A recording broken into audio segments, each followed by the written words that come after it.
Hello everyone. A very warm welcome to all of you. Welcome to the class. So here we are with our another lecture of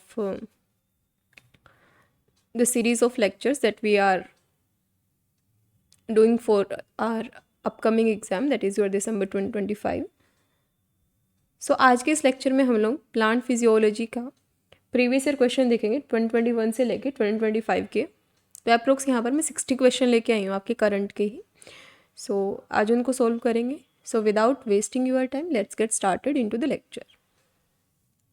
So our first question is, which one of the following correctly state the action of sucrose phosphate synthase enzyme?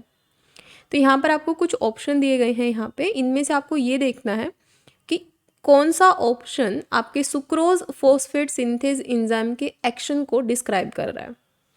तो यहाँ पर ये आपका sucrose synthesis का यहाँ पर ये pathway है और सुक्रोज की सिंथेसिस कहाँ होती है? साइटोसोल में। आपने पढ़ा होगा ना, सुक्रोज साइटोसोल स्टार्च क्लोरोप्लास्ट, है ना। तो सुक्रोज की सिंथेसिस कहाँ होती है? साइटोसोल में। तो यहाँ पर ये सुक्रोज की सिंथेसिस का पाथवे है और सुक्रोज की सिंथेसिस में ही एक एंजाइम यूज होती है जिसको बोलते हो आप सुक्रोज फोस्फेट सिंथेज। जहाँ पर मैं ये रेड से यहाँ पर रेड बॉक्स बनाया है, तो यहाँ पर आप देख सकते हो ये एंजाइम है सुक्रोज फोस्फेट सिंथेज एंजाइम। अब यहाँ पर आप देख पा रहे होगे कि यहाँ पर इसने दो को यूज़ किया है।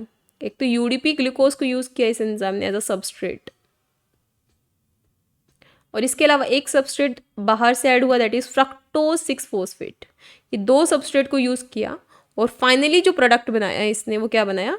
Sucrose phosphate.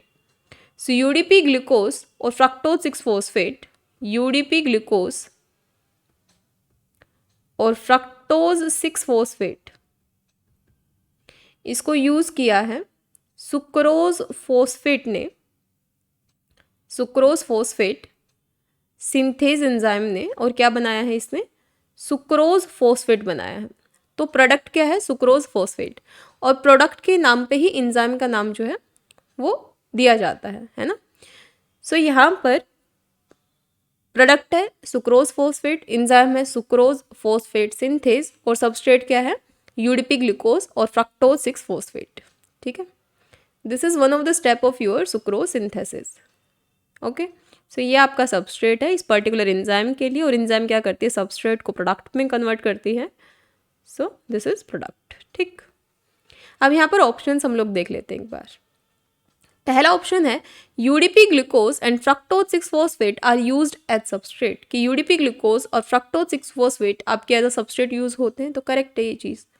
UDP glucose and fructose 6 phosphate are the product, नहीं, ये तो आपके सबस्ट्रेट है ना कि product. Sucrose is found as a product, no, sucrose phosphate product के जैसा फॉर्म होता है। Sucrose 6 phosphate and UDP glucose are the product, बिल्कुल ही गलत है। सो अपना आंसर क्या हो जाएगा? फर्स्ट। ठीक है, so now moving on the second question, and the question is, which one of the following transcription factor is important for delimiting the meristematic and elongation zone of root?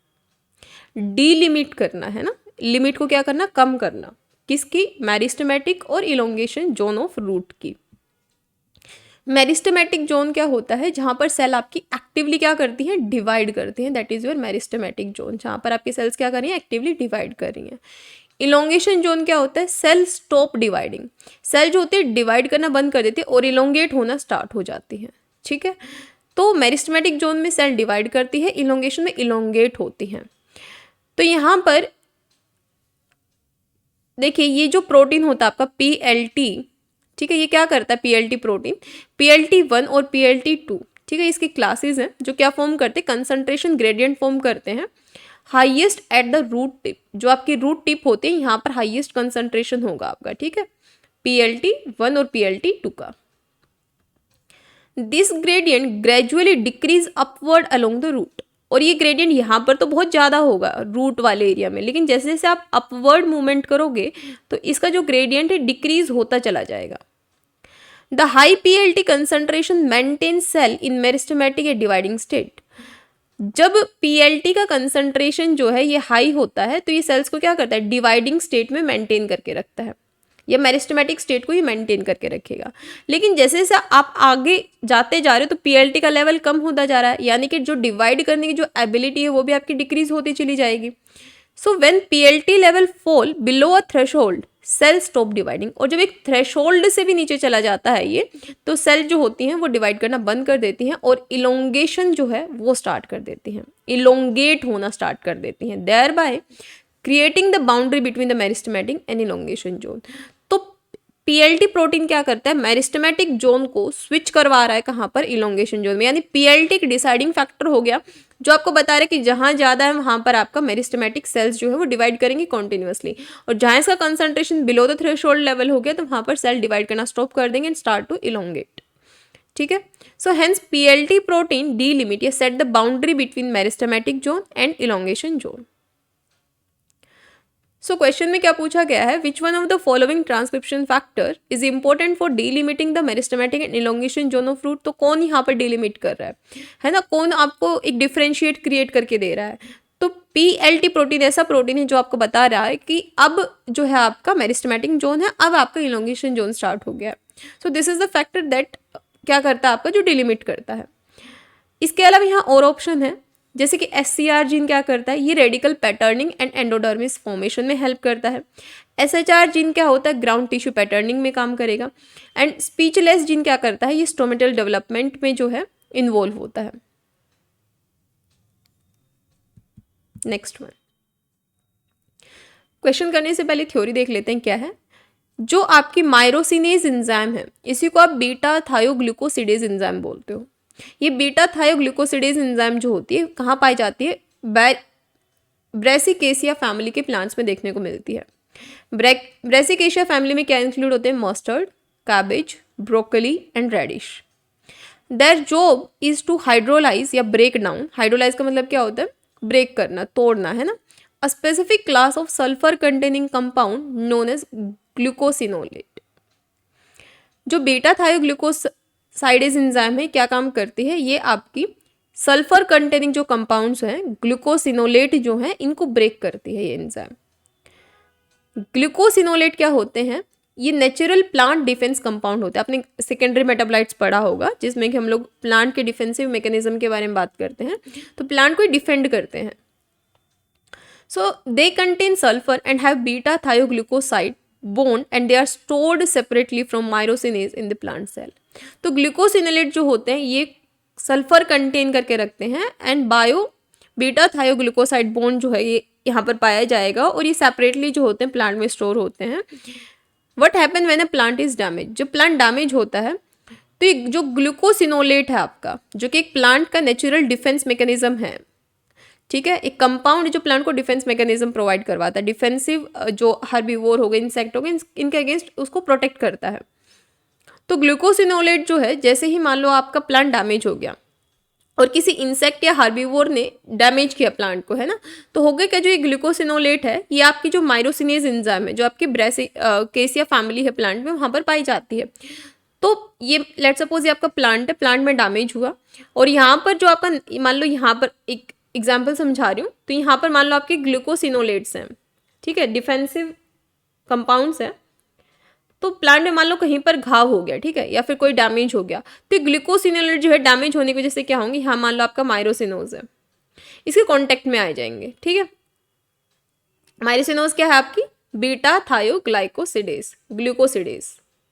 अब आपको पता है glucosinolate में कौन सा bond होता है, beta thioglucoside bond होता है, और ये एंजाइम बीटा थायोग्लूकोसिडेज है मायरिनोज में। जब दोनों कांटेक्ट में आएंगे तो ये एंजाइम क्या करेगी, इसको हाइड्रोलाइज करेगी, तोड़ेगी इस बॉन्ड को, and this produce a strong defence chemical. तो ये कुछ डिफेंसिव केमिकल को प्रोड्यूस करेगा, जैसे आइसोथायोसाइनेट हो गया, नाइट्राइल्स हो गया, थायोसाइनेट हो गया, and these compound are toxic और इरिटेटिंग टू हर्बीवोर। तो ये यानी कि ये पाथवे कब काम कर रहा है, ये पाथवे डिफेंस प्रोवाइड करवा रहा है। जैसे मान लो कोई हर्बीवोर आया या कोई इंसेक्ट आया और उसने प्लांट को हार्म किया, जैसे ही हार्म किया तो आपका जो ग्लूकोसिनोलेट है और मायरोसिनोज है दोनों कॉन्टेक्ट में आ गए, इंटरेक्ट किया इन्होंने। जब इन्होंने इंटरेक्ट किया तो जो मायरोसिनोज है वो एक बीटा थायोग्लूकोसाइडेज एंजाइम है, और जो आपका ग्लूकोसिनोलेट है वो बीटा थायोग्लाइकोसाइड बॉन्ड कंटेनिंग है। तो जैसा नाम है वैसा ही काम होगा एंजाइम का। बीटा थायोग्लूकोसाइडेज क्या करेगी, बीटा थायोग्लूकोसाइड बॉन्ड को ब्रेक कर देगी, और जैसे ही ब्रेक करेगी तो यहाँ से कुछ ऐसे केमिकल कंपाउंड रिलीज होंगे जो प्लांट को एक स्ट्रॉन्ग डिफेंसिव प्रॉपर्टी प्रोवाइड करवा देते हैं against the herbivore and insects. ठीक है, अब कुछ और ऑप्शंस देख लेते हैं कि टेरेपेनोइड्स क्या होता है। टेरेपेनोइड जो होते हैं कुछ दूसरे broken down by other enzyme, दूसरे एंजाइम इनको तोड़ेंगे। एल्केलॉइड्स जो होते हैं मेटाबोलाइज्ड बाय, ये आपने ये सारे पढ़े होंगे आपने ये आपके सेकेंडरी मेटाबोलाइट्स में। फिनोलिक्स जो होते हैं ये फिनोल ऑक्सीडेज या ग्लूकोसाइडेज को इंक्लूड करते हैं एंजाइम, ये यूज होते हैं यहाँ पर, not myrosinase. And the question is beta thioglucosidase also known as myrosinase are the enzyme that are known to hydrolyse which one of the following compound. तो किसको हाइड्रोलाइज करते हैं, ग्लूकोसिनोलेट को, क्योंकि ये beta thioglucoside bond containing compound है। Next, अब यहाँ पर कुछ चीज़ें देखेंगे हम लोग कि हाई एफिनिटी अमोनियम ट्रांसपोर्टर्स, इनको शॉर्ट में बोलते हैं एफिनिटी अमोनियम ट्रांसपोर्टर, ठीक है, AMTs। ये अरेबिडोप्सिस प्लांट्स में देखने को मिलते हैं और इनका जो है अलग अलग इनका एक्सप्रेशन पैटर्न होता है, स्पेशली रूट्स में देखने को मिलता है। तो यहाँ पर इनका जो एक्सप्रेशन पैटर्न होता है यहाँ पर पूरा यहाँ पर डिटेल में दिया गया है, इनके अलग अलग जो टाइप्स हैं उनका। सो एफिनिटी अमोनियम ट्रांसपोर्टर 1, 2, 3 एंड 5 ये दिया गया है यहाँ पे। ये जो फर्स्ट वाला ये कहाँ एक्सप्रेस्ड होता है, एपिडर्मिस और कोर्टेक्स में, ठीक है। 1.2 वाले कहाँ एक्सप्रेस हो रहा है, कोर्टेक्स एंडोडर्मिस में। 3 वाला कहाँ, एपिडर्मिस है। और 5 वाला floral tissues not major in root uptake. ये आपने पढ़े होंगे ना रूट में ही, जैसे ये इलोंगेटेड पोर्शन है ना एपिडर्मिस आपका, फिर उसके बाद में आपका आता है कोर्टेक्स, है ना, फिर उसके बाद आता है आपका एंडोडर्मिस, फिर उसके बाद आपका जाइलम फ्लोएम आता है ना, तो रूट के ही पार्ट नहीं है।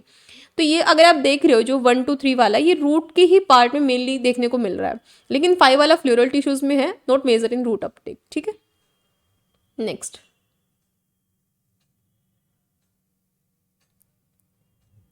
the high affinity ammonium uptake system in plants root involve transporter in the AMT/RH family which one of the following AMT gene expressed in cortex and endodermis।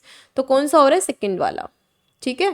Third वाला केवल endodermis में हो रहा था, पहले वाला एपिडर्मिस में हो रहा था और कोर्टेक्स में हो रहा था, और दूसरे वाला एंडोडर्मिस और कोर्टेक्स में हो रहा था। कैसे याद रखोगे, देखो पहले वाला कोर्टेक्स है, दूसरे में भी कोर्टेक्स है ना, लेकिन पहले वाला एपिडर्मिस के साथ है, दूसरे वाला एंडोडर्मिस के साथ है, ठीक, और लास्ट वाला लास्ट में एपिडर्मिस है। Next, following are certain statements related to the seed maturation. Seed maturation involve mainly the accumulation of storage products such as starch, lipid and protein. तो यहाँ पर क्या बोला गया है, जो सीड मैच्यूरेशन है किसको इन्वॉल्व करता है, accumulation of stored product, starch, lipid, proteins, ठीक है। तो ये आपका क्या है, करेक्ट है। देन आता है यहाँ पर a large number of chaperone including the family of late embryo abundant LEA protein play a crucial role in the desiccation process of seed. तो ये आपने एब्सिसिक एसिड वगैरह जब पढ़ा होगा तो आपने देखा होगा यहाँ पर कि जो आपके लिया प्रोटीन्स होते हैं ये क्या करते हैं, डेसिकेशन टॉलरेंस प्रॉपर्टी इनके पास में होती है, ठीक है। तो ये करेक्ट है। देन आता है moisture content gate reduced with the maturation of the seed, ठीक है। तो जो मॉइस्चर कंटेंट होता है जब सीड मैच्यूरेशन होता है तो वो क्या होता जाता है, वो रिड्यूस होता जाता है। और ये स्टेटमेंट तो बहुत ही यूनिवर्सल, आपने पढ़ा होगा एब्सिसिक एसिड और जिब्रेलिन के बारे में कि जो एब्सिसिक एसिड होता है आपका ये क्या करता है, एब्सिसिक एसिड मेनली जो सीड डोरमेंसी है इसको प्रमोट करता है। क्यों, ये जनरली कब होता है, जब कोई अनफेवरेबल कंडीशन जैसे पानी की कमी हो गया, कुछ ऐसा हो गया, तो सीड को इनएक्टिव स्टेज में रखेगा कि भाई अभी है ना फेवरेबल कंडीशन नहीं है, अनफेवरेबल है, अभी तू इनएक्टिव फॉर्म में रहा है ना।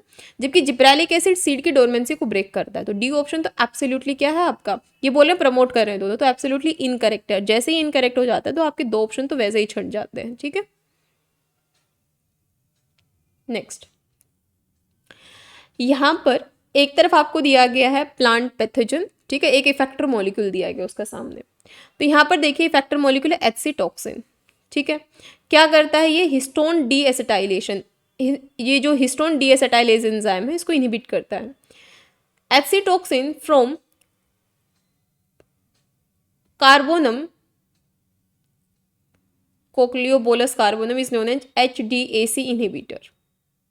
इसके अलावा फ्यूजिकोकिन क्या करता है, ये H+ ATPase पंप को एक्टिवेट करता है। जिब्रेलिक एसिड क्या करता है, प्रमोट करता है सेल इलोंगेशन और ग्रोथ को ये प्रमोट करता है, यानी ग्रोथ को एक्सेलरेट कर रहा, प्रमोट कर रहा है ग्रोथ को। TAL ट्रांसक्रिप्शन एक्टिवेटर लाइक इफेक्टरी क्या करते हैं, एक्टिवेट करते हैं स्पेसिफिक होस्ट जीन के एक्सप्रेशन को, है ना। तो यहाँ से मैच करना है।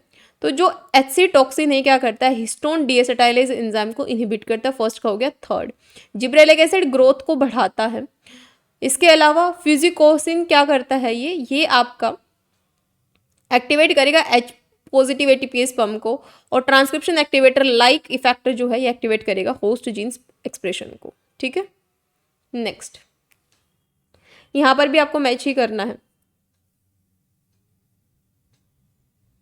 तो देखिए, सबसे पहला है biosynthesis of 2 basic 5 carbon unit. तो 5 कार्बन यूनिट जो बेसिक आपने पढ़ी हो, आइसोपेंटाइल पायरोफॉस्फेट आपने पढ़ा होगा ना, बेसिक यूनिट है ना। तो एक कहाँ पर आप इसको यूज़ कर रहे हो, है ना, कहाँ पर ये मतलब यूज़ हो रहा है, कहाँ पर इसकी सिंथेसिस हो रही है, तो इससे मैच करना आपको। तो यहाँ पर देखो, ये step occur in mevalonate pathway where HMG-CoA synthase is the key enzyme. तो ये मैच करेगा आपका थर्ड वाले से। Formation of basic terpenoid skeleton, तो टेरेपिन सिंथेस टेरेपेनोइड्स ही बनाएगी, है ना, टेरेपिन सिंथेस एंजाइम में टेरेपेनोइड स्केलेटन बनाएगी। उसके बाद है repetitive addition of C5 unit. तो C5 यूनिट क्या है, C5 यूनिट जो है आपकी रिपीटेटिव तो आइसोप्रिनाइल यूनिट है ना, तो आइसोप्रीन रिपीटेटिव एडिशन हो रहा है, यानी प्रिनाइल यूनिट आपकी क्या हो रही है, ट्रांसफर हो रही है। देन आ रहा मॉडिफिकेशन ऑफ टेरेपेनोइड स्ट्रक्चर, तो P450 मोनो ऑक्सीजनेज, ठीक। Next, which of the following combination would best characterize the dominant phase of life cycle of pteridophyte? So it's diploid sporophyte. Next one, diligent protein। अच्छा, इसके बारे में पढ़ लेते हैं पहले। क्या करता है, गाइड करता है stereoselective coupling of monolignols and therefore crucial in the biosynthesis of lignans. This protein do not synthesize alkaloids, terpenoids or amino acid. They specifically control the formation of optically pure lignin structure such as pinoresinol. तो lignin structure के formation को क्या करते हैं, ये control करते हैं। तो किसकी सिंथेसिस में यहाँ पर रोल प्ले कर रहे हैं, लिग्निन, ठीक है, लिग्नेंस नॉट लिग्निन। यहाँ पर भी मैच करना है आपने। तो बहुत सिंपल सा पकड़ लेते हैं यहाँ पे अपन टेरेपेनोइड्स। टेरेपेनोइड्स का पता है 10 कार्बन कंटेनिंग है, 5 कार्बन की 2 यहाँ पर यूनिट ऐड हो रही होंगी, तो यानी 5 कार्बन की आइसोप्रीन यूनिट 2 ऐड हुई हैं और आपका टेरेपेनोइड बन गया। तो सी का फर्स्ट अगर आप देखोगे यहाँ पे, तो 2 ही ऑप्शन में, इस वाले में या इस वाले में। इसके बाद में नाइट्रोजन कंटेनिंग आपको पता है एल्कलॉइड्स ही होगा, तो बी का हो जाएगा आपका क्या, थर्ड, और थर्ड ये केवल फोर्थ वाले ऑप्शन में है। Next, Following are certain statements regarding phytochrome interaction PIF, a family of protein that regulate photomorphogenic response in plant। तो इसके रिलेटेड कुछ यहाँ ऑप्शंस दिए गए हैं। पहला, PIF promotes photomorphogenesis by serving as transcriptional activator of dark induced gene. तो बिल्कुल PIF कब एक्टिव होता है आपका, डार्क कंडीशन में, और स्कोटोमोर्फोजेनेसिस को प्रमोट करता है। PIF on interaction with PR gene get phosphorylated followed by degradation by proteasomal complex. ये जो आपका ऑप्शन होता है PIR degradation occur when phytochrome is in PR form, तो ये नहीं हो गई, PFR के साथ जाएगा ये। Degradation of PIF take place in the presence of light, क्योंकि PIF एक्टिव हो रहा है डार्क में, यानी लाइट में डिग्रेड हो जाएगा, है ना, तो ये करेक्ट हो गया। PIF induce gene are not expressed in light, ये सेम बात ही है ना कि PIF लाइट कंडीशन में एक्टिवेट नहीं होगा, डिग्रेड हो जाएगा, तो सेम चीज वही है। तो ACD ऑप्शन आपके करेक्ट है। नेक्स्ट, यहाँ पर आपको मैच करना है किसके बारे में, NBS-LRR यानी nucleotide binding site leucine rich repeat proteins के बारे में। तो यहाँ पर जो RPS2 होता है अरेबिडोप्सिस में, इसमें ये यूनिट पाई जाती है, टोबैको में भी इसमें भी पाई जाती है, एन प्रोटीन ऑफ टोबैको में भी पाई जाएगी, XA1 प्रोटीन में भी पाई जाएगी, बट जो आपकी ये बार्ले का है इसमें नहीं पाई जाती है, ठीक है। Next, photochemically generated ATP is consumed in which one of the following phase of Calvin-Benson cycle की ATP कहाँ कंज्यूम हो रही है। तो आपने देखा होगा, मैंने 3 आपको बताए थे। कार्बोक्सिलेशन होता है जब कार्बन डाइऑक्साइड आपकी ऐड होती है, उसके बाद आपकी ATP वगैरह का यहाँ यूज होगा जब रिडक्शन प्रोसेस होगा, NADPH वगैरह का यूज आपने देखा होगा, देन आपका फाइनली रीजनरेशन, यहाँ पर भी ATP यूज होती है।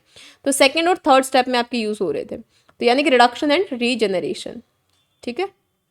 Next, The phytohormones ethylene, methyl jasmonate and salicylic acid play important role In plant defense, the following statements were made regarding induction of defense in PDF and pathogenesis related protein PR1.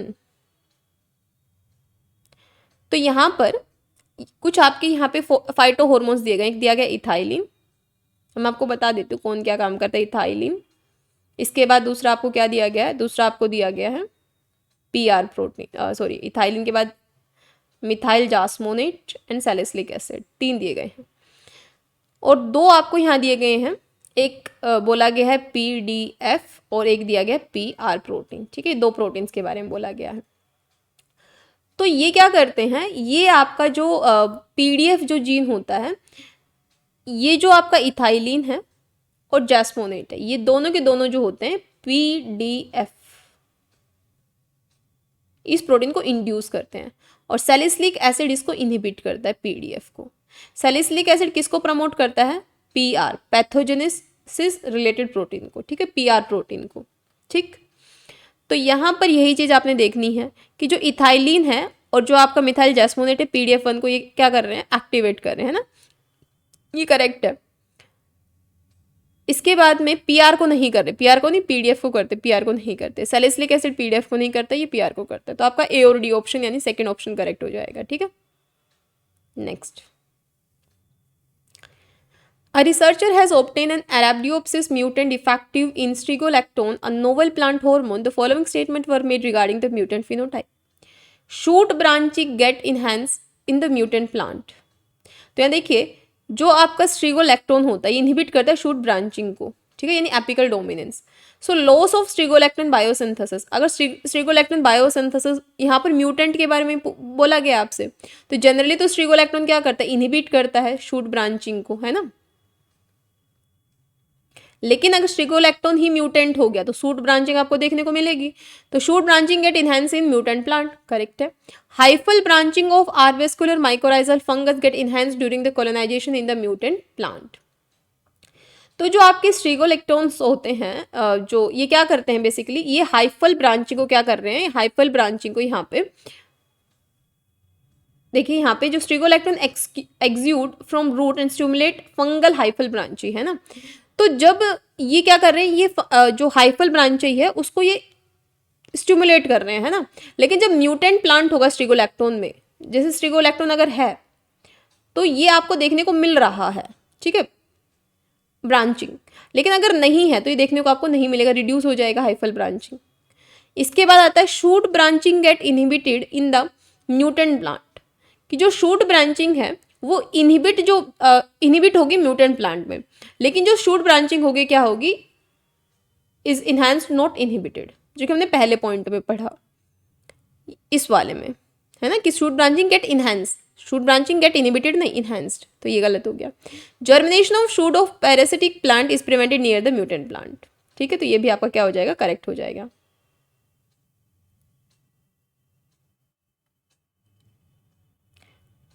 Next, during light reaction in photosynthesis electron is transported, ये सारी जो conditions हैं mutant के हैं, याद रखिएगा, ठीक है, क्योंकि जो आपका स्ट्रिगोलैक्टोन नॉर्मली होता है ये शूट ब्रांचिंग को इनहिबिट करता है, म्यूटेंट हो गया तो शूट ब्रांचिंग को इनहेंस करेगा, ठीक है। हाइफल ब्रांचल आर्बुस्कुलर स्ट्रिगोलैक्टोन की प्रेजेंस में हो रहे हैं, वरना अगर म्यूटेंट हो गए तो नहीं होंगे, रिड्यूस हो जाएंगे। सीड का जर्मिनेशन जो होता है ये जो आपका स्ट्रिगोलैक्टोन करवाता है, लेकिन अगर म्यूटेंट हो गया प्लांट तो सीड जर्मिनेशन जो होगा उसको रोका जाएगा, वो नहीं होगा, ठीक है। देन आता है during light reaction in photosynthesis electron is transported in electron transport chain and produce ATP NADPH in the process following are certain statement regarding ETC। तो यहाँ पर आपकी जो जेड स्कीम है ना उससे रिलेटेड क्वेश्चन पूछे गए हैं। Electron from P680 move first to quinone then pheophytin, लेकिन होता क्या है, पहले फियोफाइटिन में जाता है फिर प्लास्टोक्विनोन में जाता है, तो ये उल्टा बोल दिया, पहले फियोफाइटिन फिर क्विनोन, ना कि फर्स्ट क्विनोन देन फियोफाइटिन, तो this is incorrect. P700 can receive electron from plastocyanin, so plastocyanin donate करते हैं इलेक्ट्रॉन को P700 को, ठीक है, लेकिन उसके बाद क्या बोला गया है, उसके बाद बोला गया है so this is partially true, है ना, ये पार्शियली ट्रू है। देन आता है NADPH is produced at the end of light, तो हमें पता है कि NADPH जो है ये NADPH और ATP ये प्रोड्यूस होते हैं, तो ये करेक्ट है। Hydrogen ion produce during light reaction, बिल्कुल, वाटर की स्प्लिटिंग होती है MnCl2 की प्रेजेंस में, तो हाइड्रोजन आयन्स भी प्रोड्यूस होते हैं और तभी तो अपना F0 F1 सिंथेज, तभी तो अपना ATP बनता है वहीं से, तो C और D ऑप्शन अपना क्या है, करेक्ट है। ए ऑप्शन जो है ये आपका क्या है, इनकरेक्ट है। बाकी जो ऑप्शन है वो आप यहाँ पर टिक कर लेना, ठीक है। ए इनकरेक्ट होते सारे ही कट जाते हैं आपके, बी सी डी रह जाता है। Following are certain statement regarding tracheary element of vascular plant. तो यहाँ पर ट्रैकरी एलिमेंट्स के रिलेटेड क्वेश्चन पूछा गया है, जाइलम ट्रैकेड और जाइलम वेसल से रिलेटेड। तो पहला यहाँ पर क्या है, पहला है यहाँ पर देखो, पहले यहाँ पर देखो, जो ट्रैकेड्स होते हैं ना, ये एंजियोस्पर्म जिम्नोस्पर्म दोनों में प्रेजेंट होते हैं, ठीक है। वेसल एलिमेंट जो होते हैं, अच्छा यहाँ पर वेसल और ट्रैकेड के वाइडर और शॉर्टर के बेसिस पे है। Xylem tracheid are highly elongated tapered cell that conduct water. Xylem vessel elements are less elongated. जो आपका जाइलम वेसल्स है, ये क्या होते हैं आपके, ये आपके होते हैं शॉर्टर एंड वाइडर, ठीक है। क्या होंगे, शॉर्ट होंगे और वाइड होंगे। क्लियर। ये देखो, जो आपके वेसल एलिमेंट्स होंगे tend to be shorter and wider than tracheids, यानी जो आपके ट्रैकेड्स होंगे क्या होंगे, ट्रैकेड्स आपके लार्जर होंगे और नैरो होंगे। लार्ज कह लो या इलोंगेट कह लो, है ना। तो पहला ऑप्शन करेक्ट हो गया। दूसरा ऑप्शन जो है लेस इलोंगेटेड होंगे, है ना, एंड नैरो होंगे, लेकिन ये बोल रहे वाइडर होंगे। पहले वाला तो ये बोला गया कि इसके अपोजिट है ना, पहले वाले शॉर्टर है ना।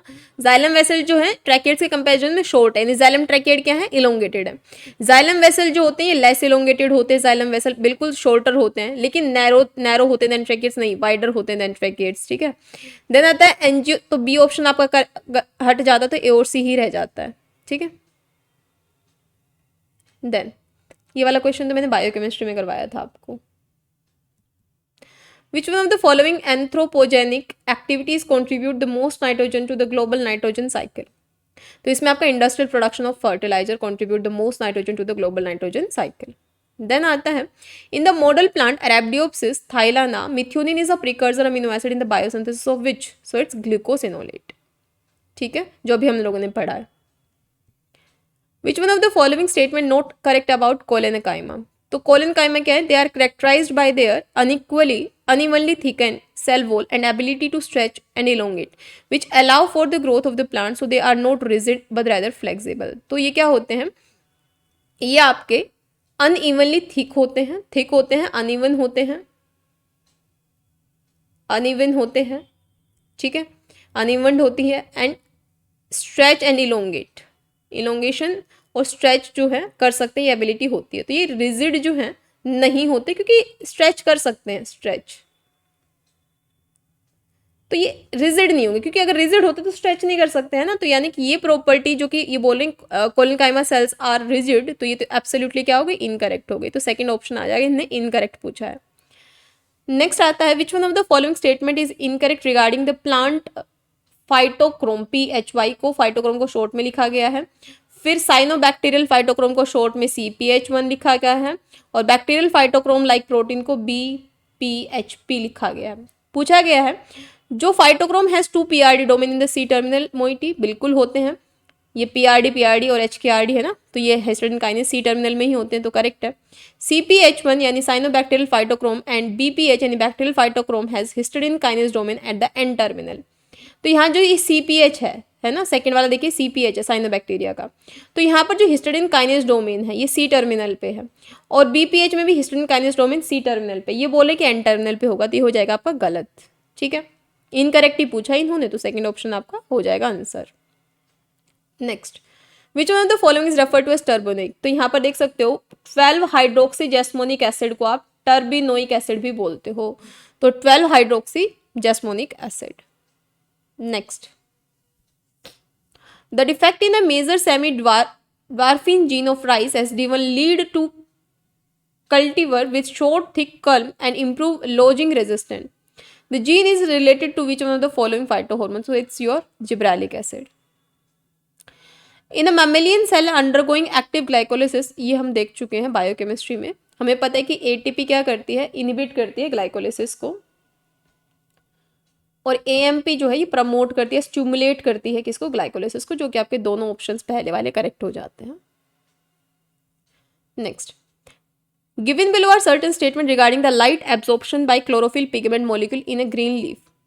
The absorption of a photon by pigment molecule convert it from lower state to excited state. तो हम जब मैंने जेट स्कीम आपको लास्ट लेक्चर में करवाई थी तो मैंने कहा था जैसे सनलाइट वगैरह पड़ती है तो लोअर टू एक्साइटेड स्टेट में जाएगा इलेक्ट्रॉन्स को एब्जॉर्ब करके, है ना. तो ये आपका करेक्ट हो गया. इंटरनल कन्वर्जन और relaxation of pigment convert high excited state to lower excited state with the concomitant loss of energy as heat. तो ये भी करेक्ट हो गया. देन आता है the light emitted from the lowest excited state of chlorophyll molecule is fluorescence. Fluorescence देगी, है ना, क्योंकि जैसे ही लाइट पड़ रही है आपने देखा होगा ना लाइट हार्वेस्टिंग कॉम्प्लेक्स से दोनों तरफ, है ना, बीच में आपका एंटीना था तो वहां से 2 इलेक्ट्रॉन ऐसे जंपिंग हो रहे थे, हाई टू लो स्टेट वाला कॉन्सेप्ट वही यहाँ अप्लाई किया गया है. तो ये भी आपका क्या हो जाएगा, करेक्ट हो जाएगा. Red light absorption by chlorophyll molecule result into higher excitation state related to blue light absorption. So it's incorrect. ये opposite होगा, vice versa. Next question. Apoplast phloem loading is determined by cellular location and transport function of the membrane bound protein. Following are certain statements regarding these proteins.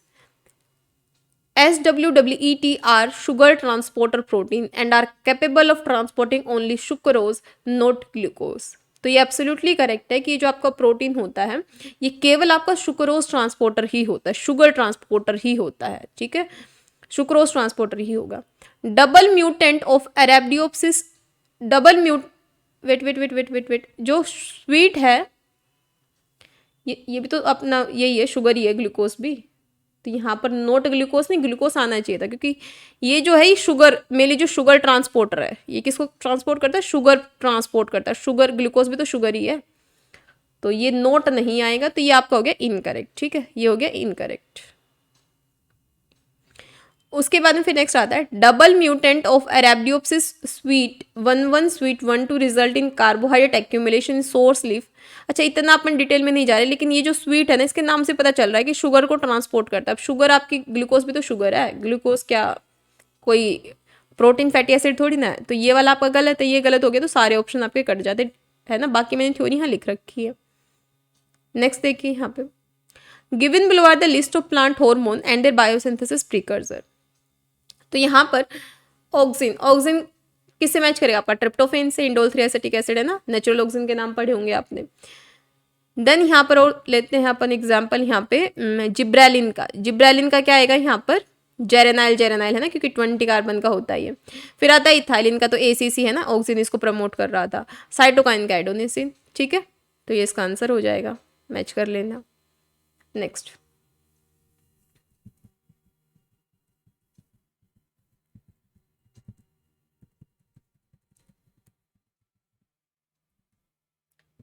photorespiration or C2 cycle take place in 3 different organelles in the plant cell. Following are certain statements related to the C2 cycle.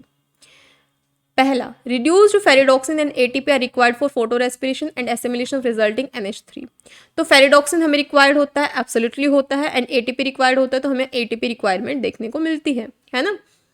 Then यहाँ पर बोला गया है next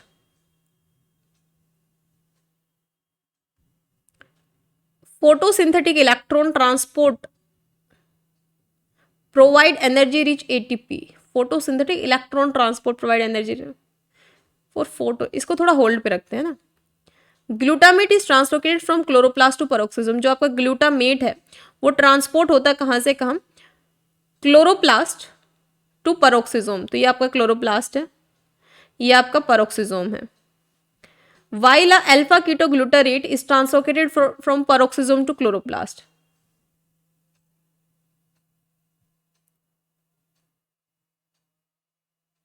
हाँ, तो ये यहाँ से यहाँ जाएगा, अल्फा कीटोग्लूटरेट का इधर से इधर, ग्लिसरेट हाँ. तो ये देखिए ये फोस्फोग्लिसरेट वगैरह, तो ये आपका पेरोक्सिसोम से इधर की तरफ आ रही है चीज, है ना. तो ये वाला जो है आपका कहीं ना कहीं glutamate translocated from chloroplast peroxisome ही हो सकता है. ठीक है, लेकिन ये वाला the action of enzyme serine hydroxy methyl transferase take place in the peroxisome. Serine hydroxy methyl transferase, serine hydroxy methyl transferase take place in peroxisome. लेकिन ये वाला अपना माइटोकॉन्ड्रिया में चल रहा है पूरा प्रोसेस. तो अच्छा, ये वाला तो हो जाएगा आपका इनकरेक्ट. पहले वाला जो है ये आपका करेक्ट था, तो डी ऑप्शन ये गया, यानी ये भी नहीं होगा, इन दोनों में से कोई एक ऑप्शन होगा. फिर है photosynthetic electron transport, provide energy rich ATP and NADPH for photo respiration. तो ये तो यहाँ पर provide energy rich ATP and NADPH, NADPH नहीं, ये NADPH नहीं होगा। यहाँ पर तो केवल अपन देख रहे हैं ना, केवल ATP और NADH है ना, दो की रिक्वायरमेंट है, ATP और NADH है ना कि NADPH है ना।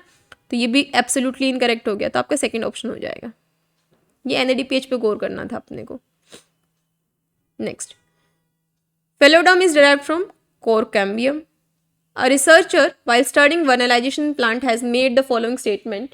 Choose the incorrect one. तो नीचे से चलते सबसे छोटे वाले ऑप्शन से। Vernalization alter the expression of FLC gene, बिल्कुल करेक्ट है। Flowering is not altered under normal growth condition, plant defective in vernalization. Hold पे रख देते हैं इसको। Vernalization cause change in gene expression that do not involve alteration in DNA sequence. Vernalization यानी जो flowering होती है वो चेंजेस कोज करती है जीन एक्सप्रेशन में, लेकिन not involve alteration in DNA sequence. हाँ, ये करेक्ट है। Vernalisation cause stable change in the competency of meristem to form an inflorescence, ये भी करेक्ट है ना, क्योंकि वर्नलाइजेशन क्या है, फ्लावरिंग के लिए कॉम्पिटेंसी प्रोवाइड करवाता है। तो flowering is altered under normal growth condition, plant defective in vernalization, जिसमें डिफेक्ट है तो वहां पर नॉर्मल कंडीशंस के अंदर भी फ्लावरिंग जो है ऑल्टर हो जाएगी, बोले नॉट ऑल्टर, तो इसलिए ये क्या हो जाएगा आपका इनकरेक्ट हो जाएगा। नेक्स्ट, यहां पर भी इनकरेक्ट ही पूछा गया है।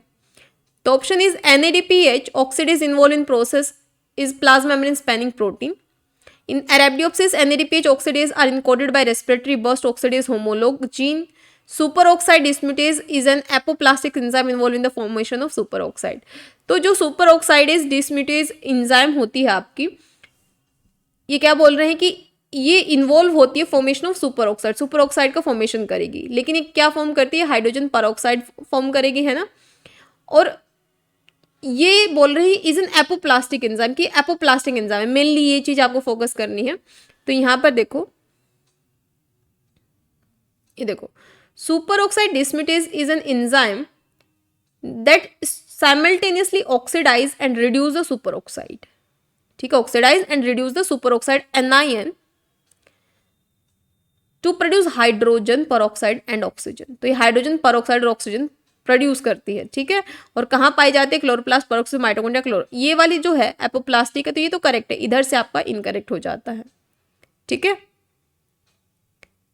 तो ये इतना इतना होता ना, तो इतना इतना स्टेटमेंट तो आपका करेक्ट होता, लेकिन ये जो है इसने गड़बड़ कर दी। नेक्स्ट, यहां पर ये आपका ये वाला जो है, इससे आपको देखना है, ये देखो सेरिन का कहाँ हो रहा है, माइटोकॉन्ड्रिया में हो रहा है यहाँ पे, ठीक है। सेरिन प्रोड्यूस कहाँ हो रहा है, माइटोकॉन्ड्रिया में फॉर्मेशन। नेक्स्ट, इस वाले क्वेश्चन का लोकेशन आपको बतानी थी, ठीक है, कि कहाँ पर जो है ग्लाइसिन इनटू सेरिन कन्वर्ट हो रहा है। Next, the mobile signal florigen that control the flowering status of plant is encoded by which one of the following, that is flowering locus gene.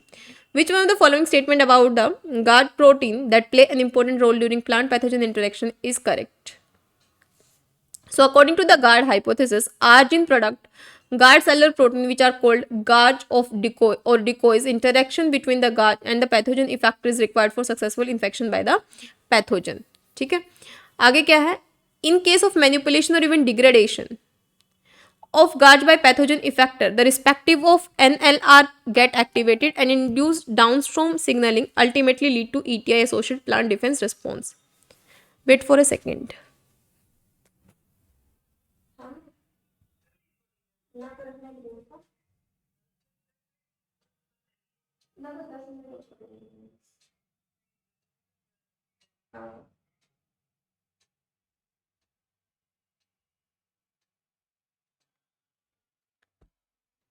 Yes, so fourth यहाँ पर degradation of guard protein can activate the defence response. तो यही statement यहाँ लिखा हुआ है कि degradation of guard by pathogen effector, है ना, in case of the respective NLR get activated and induce downstream signalling which ultimately lead to ETI associated plant defence response.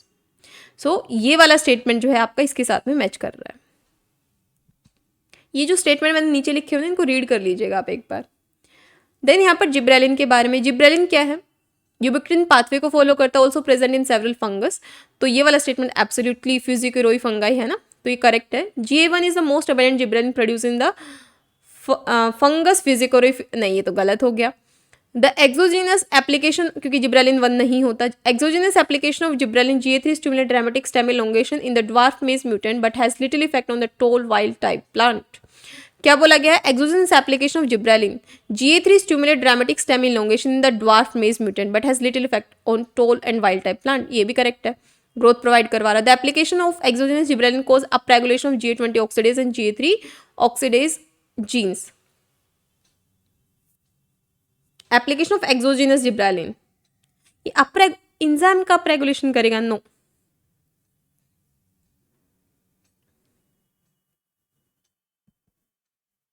Following statement are given regarding cell toxicity due to the heavy metal in plant. So पहला यहाँ पर दिया गया क्या, the uptake of heavy metal does not lead to accumulation of reactive oxygen species, की heavy metal जो है reactive oxygen species नहीं बना सकते, ये बिल्कुल इनकरेक्ट है। तो ये वाला कटा तो आपके सारे ऑप्शन उड़ जाएंगे। Next, they usually mimic essential metals and take their place in essential reaction. तो यहाँ पर देखो कि जो हैवी मेटल्स होते हैं जो कि टॉक्सिक होते हैं, तो ये मिमिक कर सकते हैं, यानी ये करेक्ट है आपका। Ion channel that transport essential metal do not participate in transport of heavy metal, जो ट्रांसपोर्ट कर सकता है, डू नॉट की वजह से गलत हो गया। हैवी मेटल जो होते कर सकते हैं ना, एब्सोल्यूट नहीं बोले, can directly interact with oxygen to form reactive oxygen species, so it is also correct. Next, the following statement are made regarding diverse strategy adopted by fungal pathogen. HC toxin inhibit histone deacetylase, तो अभी पढ़ा अपन लोगों ने है ना, अभी just match in the following में देख के आए हैं ये। Oxalic acid produced by fungal pathogen suppress early plant defence response. जो ऑक्सैलिक एसिड है ये कॉमन मेटाबोलाइट है जो कि फंगल पैथोजन प्रोड्यूस करते हैं, ये क्या करता है, ये सप्रेस करता है अर्ली प्लांट डिफेंस रिस्पॉन्स को, ठीक है। तो ये भी स्टेटमेंट आपका करेक्ट हो गया। Oxalic acid produce by fungal pathogen induce callose deposition in infected tissues, no. HC toxin target H positive ATPase, no. तो ये आपके इनकरेक्ट हो गए, ठीक है। Next, following a certain statement regarding the plant cell water potential, the major factor influencing the water potential in plant are potential of solute, pressure and gravitational potential। तो correct है ये, है ना, क्योंकि जो water potential जो है solute, pressure, gravitation सारे इंक्लूड होते हैं। solute potential increase the free energy of water by diluting the water, कि जो आपकी solute potential है ये आपकी इंक्रीज करेगी फ्री एनर्जी को, no. Positive pressure raise the water potential, बिल्कुल, पॉजिटिव प्रेशर जो है वाटर पोटेंशियल को इंक्रीज करता है और नेगेटिव प्रेशर रिड्यूस करता है, बिल्कुल करेक्ट है।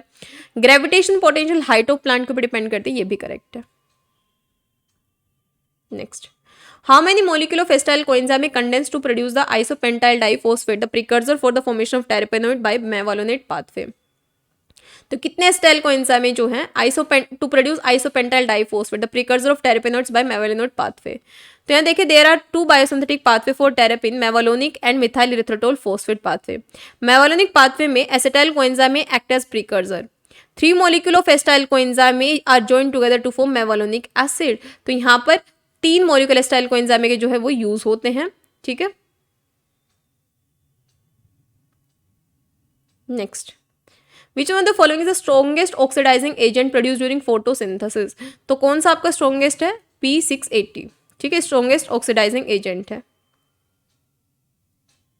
The term gynodioecious species refer to the plant. So यहाँ पर plant species that has 2 type of individual, one with only female flower and another with both male and female flower. तो यहाँ पर क्या होगा, female flower and hermaphrodite flower on separated individual, ठीक है। तो गाइनेशियस, एंड्रोजाइनस and हेर्माफ्रोडाइट। The TI plasmid from Agrobacterium tumefaciens has gene for auxin cytokine opine synthesis, while gene for opine catabolism virulency gene lie out the tDNA region. Which one of the following gene are involved in providing carbon source to Agrobacterium in their ecological niche? तो कौन सा यहाँ पर जो carbon source provide करवाता है, तो generally जब अपन ओपाइंस वगैरह प्रोवाइड करवाते हैं तो ये ओपाइंस क्या करते हैं, न्यूट्रिशंस वगैरह प्रोवाइड करवा देते हैं ना। तो यहाँ पर जो ओपाइंस है इसका आंसर हो जाएगा, क्योंकि ओपाइंस आपने पढ़े होंगे अलग अलग टाइप के, ये आपका अप्लाइड बायोलॉजी में भी आता है। तो अलग अलग टाइप के ओपाइंस होते हैं जो कि आपके क्या प्रोवाइड करवाते हैं, जो कि आपके जो अमीनो एसिड्स वगैरह होंगे या फिर कार्बोहाइड्रेट्स वगैरह होंगे या नाइट्रोजन या कार्बन सोर्स के जैसा काम करेंगे, जैसे नोपेलाइन, ऑक्टोपाइन है ना, एग्रोपाइन, ये सारे। देन आता है which one of the following is not an example of program cell death in the plant. पहला है यहाँ पर aerenchyma formation of in cortical root cell, embryonic suspension cell degeneration, tracheary element formation, या Casparian strip formation root endodermis. तो Casparian strip के बारे में तो हमने बिल्कुल पढ़ा है कि केवल आपका क्या करता है, केवल आपका एपोप्लास्ट से सिम्प्लास्ट में ट्रांसफर करता है, इसको कोई लेना देना नहीं है प्रोग्राम सेल डेथ से। Next, loss of function mutation in snapdragon gene CYC and DICH will result in. तो ये आप देख लेना है इसको, इसमें conversion of bilateral symmetric flower to radial symmetric flower, ये कुछ कुछ चीज़ें जो आपको रटनी पड़ेंगी इनके बारे में, है ना, क्योंकि जीन क्या फंक्शन कर रहा है, क्या नहीं फंक्शन कर रहा है, कौन सा जीन कहाँ पाया जाता है, तो आपको रटनी पड़ेंगी चीज़ें। नेक्स्ट आता है salicylic acid regulate hyper sensitive response and effector trigger immunity at the, ये आपने पढ़े होंगे ना PRR के बारे में, है ना, पैम्प के बारे में, सैलिसिलिक एसिड के जब आप पढ़े होंगे, सार के बारे में, है ना, ये सारी चीज़ें ना वहाँ पे पढ़े होंगे आपने, तो उसी के बारे में यहाँ से क्वेश्चन आपसे पूछा गया है। पहला है यहाँ पर NPR exist as oligomer in the nucleus and activate hyper sensitive response. Then है यहाँ पर जो आपका NPR है, कहाँ लोकेशन कहाँ होती है इसकी, न्यूक्लियस में होती है। आगे बोल रहे हैं NPR degrade through its binding to NPR and lead to activation of SAR, नहीं ये अपोजिट है। NPR1 एक्यूमुलेट इन न्यूक्लियस होता है, एक्यूमुलेट न्यूक्लियस में लीड टू एक्टिवेशन ऑफ सार रिस्पॉन्स, सिस्टमेटिक एक्वायर्ड रेजिस्टेंस जो होती है उसको ये एक्टिवेट करते हैं, एब्सोल्युटली करेक्ट है, ये आपने पढ़ा भी होगा पूरा डिटेल में ये वाला। देन आता है डेला प्रोटीन, ये आपका जिब्रेलिक एसिड से रिलेटेड है ये क्वेश्चन आपका। तो जो डेला प्रोटीन इसके बारे में पूछा गया है, तो आपको पता है ये डेला का होता है क्या, जब आपका जिब्रेलिक एसिड है जब अपने रिसेप्टर से बाइंड करता है तो उसके बाद क्या देखने को मिलता है यहाँ पर, जो आपका डेला प्रोटीन होगा उसके साथ जाके बाइंड करेंगे ये, है ना, और ये पूरी चीज़ होती कब है, ये बोल रहे हैं कि interact with phytochrome PIF factor. जो डेला प्रोटीन है ये इंटरेक्ट करता है PIF से, PIF आपका क्या करवाता है, स्कोटोमोर्फोजेनेसिस, इटियोलेशन करवाता है ना, और ये स्कोटोमोर्फोजेनेसिस करवाएगा या इटियोलेशन करवाएगा, ठीक। देन बोला गया है यहाँ पर and regulate gene involve in etiolation in arabidopsis following a certain statement regarding the function of DELLA. बोल रहे हैं in dark high level of gibberellic acid help DELLA to directly bind with, नहीं, during light the level of GA goes down, बिल्कुल, क्योंकि gibberellic acid अगर present होगा तो gibberellic acid तो डेला को काम ही नहीं करने देगा, है ना, तो जिब्रेलिक एसिड अगर हाई है तो डेला कैसे काम करेगी, तो जिब्रेलिक एसिड का लेवल कम होना चाहिए जिसकी वजह से जो डेला PIF से बाइंड करेगी, उसके बाद में फिर क्या होगा, उसके बाद में क्या करेगी, ये इटियोलेशन करवाएगी, स्कोटोमोर्फोजेनेसिस करवाएगी, ये करेक्ट है।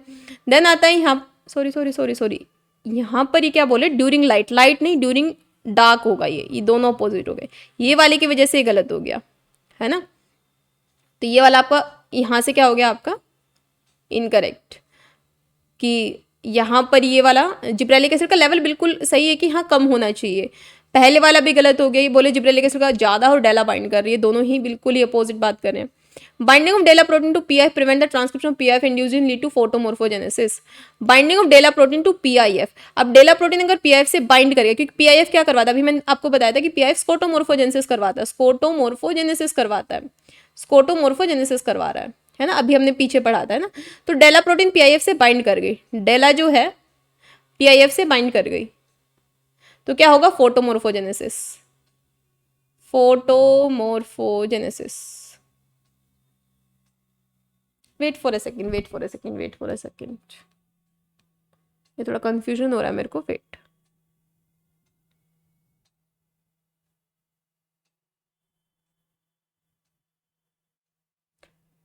डेला प्रोटीन है PIF से बाइंड करेगी, अच्छा इसको होल्ड पे रख दो, है ना, इसको मैं नेक्स्ट लेक्चर में लेके आऊंगी इसको मैं, क्योंकि मेरे को थोड़ा सा कंफ्यूजन हो रहा है। Following statement were made with respect to, अच्छा अभी बता ही देती हूँ, wait, binding of DELLA, wait एक बार मैं नोटबुक में चेक करूँ मैं इसका पाथवे एक बार।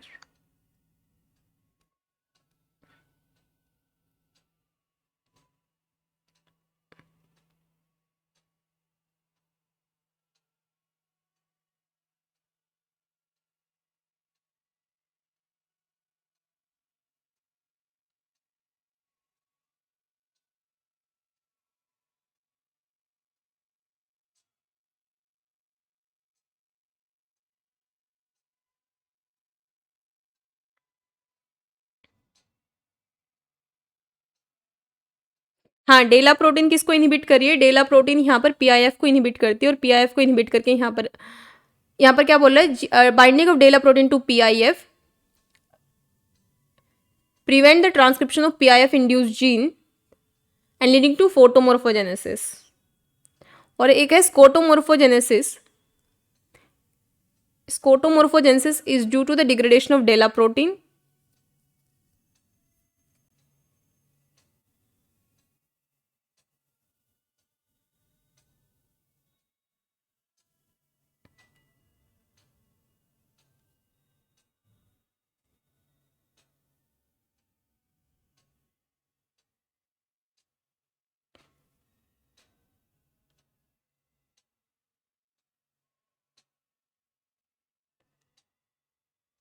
देखो यहाँ लिखा हुआ है absence of growth repressing DELA release their inhibition on PIF. Active PIF transcription factor then promote the expression of gene responsible for the elongation and maintain the scotomorphogenesis character. Active PIF and scotomorphogenesis binding of PIF to the, हाँ ये जो PIF gene है ये क्या करवाएगा? स्कोटोमोर्फोजेनेसिस. Correct है, ये वाली चीज़ करेक्ट है. और इसका प्रिवेंशन ये नहीं है तो फोटोमोर्फोजेनेसिस होगी, ये भी करेक्ट है. यस यस यस, इस वे में यहाँ पर दिया गया है ये. ठीक है. नेक्स्ट है following statement were made with respect to the plant steroid hormones. The receptor for the plant steroid hormone are found in the nucleus similar to animal steroid hormone. The receptor for plant steroid hormone are found in the nucleus similar to animal steroid hormone. आगे दिया गया there are multiple pathway.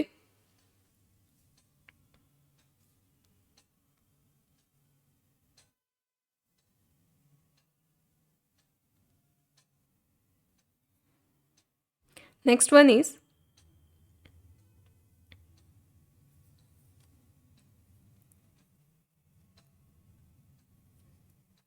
plant steroid hormones receptor are found in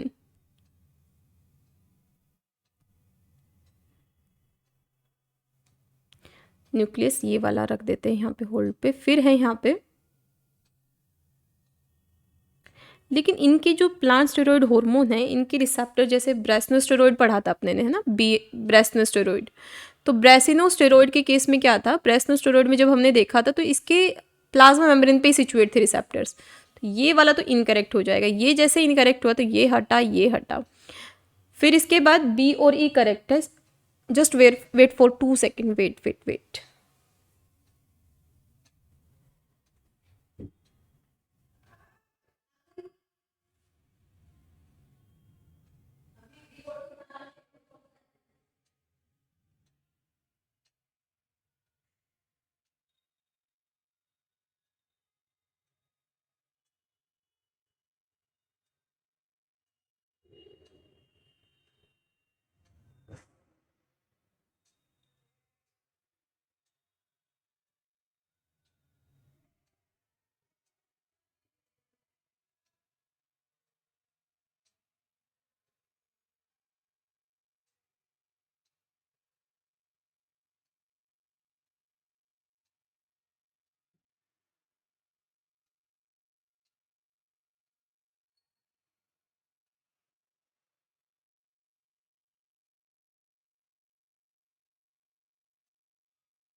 next है यहाँ पर plant deficient for steroid hormone.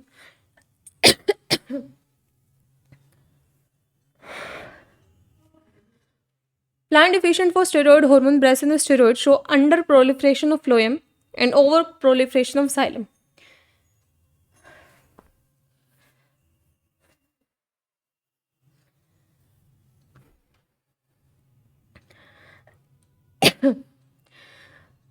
तो यहाँ पर ये इन्होंने क्या कर दिया, यहाँ पर इन्होंने ये जो ये ब्रेसिनोस्टेरॉइड हो गए क्या करता है बेसिकली, ये आपका सेल एलोंगेशन करेगा, सेल डिवीजन करेगा और जाइलम टिश्यू का डिफ्रेंशिएशन में काम करेगा. ठीक है. तो अपोजिट चीज बोल दी। नेक्स्ट है यहाँ पर castasterone is a plant steroid hormone abundant in the vegetative tissue of the plant. तो याद रखिएगा एब्सोल्यूट स्टेटमेंट है, करेक्ट है, ठीक है।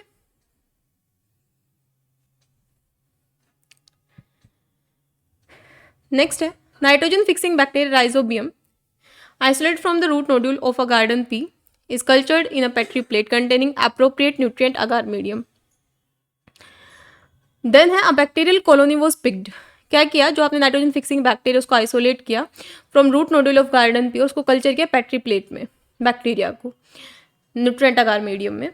Bacterial colony was picked inoculated in a liquid growth medium to scale up the culture for the production of biofertiliser which of the following statement is correct.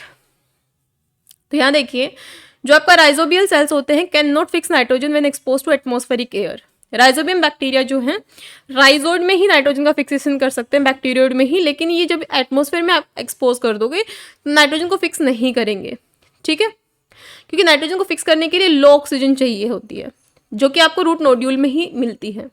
So in liquid culture जब इसको expose करोगे आप, oxygen level जो है high हो जाएगा और nitrogen fixation जो है वो इफेक्टिव नहीं होगी, है ना। तो यहाँ पर जो आपका राइजोबियल सेल्स होंगे can not fix nitrogen expose to atmospheric nitrogen, क्योंकि नाइट्रोजन फिक्सेशन के लिए कम ऑक्सीजन की रिक्वायरमेंट होती है।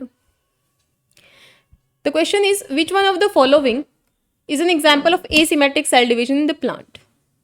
तो एसिमेट्रिक का मतलब क्या होता है, अनइक्वल। एसिमेट्रिक का मतलब क्या होगा, अनइक्वल, ठीक है। So formation of stomatal guard cell from guard mother cell. तो याद रखिएगा, गार्ड मदर सेल से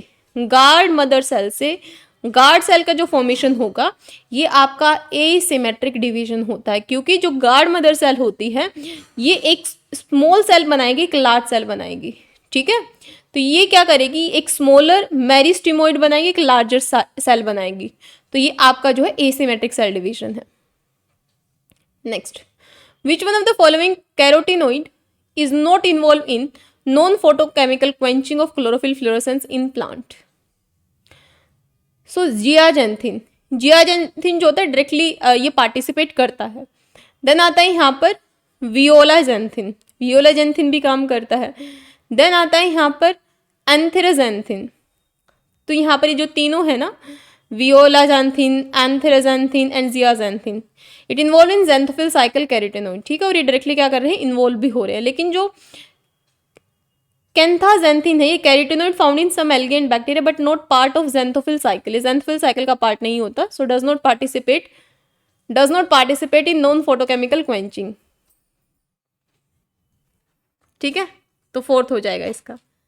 next, the sub class of terpene that are generally volatile and often stored in glandular hair or secretory cavities of leaf and fruit of herb and spice plant are। तो पहला है मोनोटेरेपिन and सिस्क्यूटेरेपिन। तो जो मोनोटेरेपिन होता है कहाँ पाया जाता है, essential oils of herbs and spices में पाया जाता है। सेस्क्यूटेरेपिन जो होता है ये भी आपका जो है कंट्रीब्यूट करता है फ्रेग्रेंस एंड डिफेंस के लिए, ठीक है। तो यहाँ पर यही आपसे पूछा गया है कि कौन सा पाया जाएगा। तो मोनोटेरेपिन और सेस्क्यूटेरेपिन ये वोलेटाइल टेरेपिन होते हैं आपके, जो कि ग्लैंडुलर हेयर और सिक्रेटरी कैविटीज में क्या होते हैं, आपके स्टोर होते हैं, ठीक है। तो यहाँ पूरी मैंने एक्सप्लेनेशन यहाँ डाल दिया है वोलेटाइल टेरेपिन्स के लिए। A student exposed a plant to a herbicide that block electron transport both in photosystem 2 and 1। एक स्टूडेंट ने ऐसा हर्बिसाइड जो है एक्सपोज कर दिया प्लांट को, जो कि फोटोसिस्टम 1 और 2 दोनों को ही ब्लॉक कर दे रहा है। तो आउटकम क्या होगा, क्योंकि हमें पता है जेट स्कीम चलती है, फोटोसिस्टम 2 और 1 रन करता है, NADPH बनता है और ATP बनता है, दोनों में से कुछ नहीं बनेगा, है ना। तो यहाँ पर neither ATP nor NADPH। Next, the operation of photo respiratory C2 pathway involve cooperative interaction among 3 separate subcellular organelle namely chloroplast, mitochondria, peroxisome, है ना। इन तीनों में ही अपना फोटोसिस्टम 2 चलता है। तो उसी से रिलेटेड बोला गया है 2 phosphoglycolate formed in the chloroplast, हाँ क्लोरोप्लास्ट में बनता है। कन्वर्ट टू ग्लाइकोलेट, हाँ, by the action of phosphoglycolate phosphatase. तो ये वाला स्टेटमेंट अपना बिल्कुल करेक्ट है। देन बोला गया ग्लाइकोलेट एग्जिट क्लोरोप्लास्ट, हाँ क्लोरोप्लास्ट से पेरोक्सिसोम में जाता है ये, हाँ एंटर करता है पेरोक्सिसोम में। फिर उसके बाद आता है in peroxisome glycolate react with oxygen produce glyoxylate, बिल्कुल ग्लाइओक्सिलेट बनाता है। Only serine glyoxylate aminotransferase is involve in conversion of glyoxylate into serine in a peroxisomal reaction. तो क्या बोल रहे हैं, जो आपका सेरिन पहली बात तो जहां बनता है, ये कहाँ बनता है, ये आपका बनता है माइटोकॉन्ड्रिया में। लास्ट में अगर आपने देखा होगा, पहले क्लोरोप्लास्ट, फिर पेरोक्सिसोम, फिर माइटोकॉन्ड्रिया, है ना। तो ये वाला स्टेटमेंट जो है ये आपका क्या हो जाता है, गलत हो जाता है, ठीक है।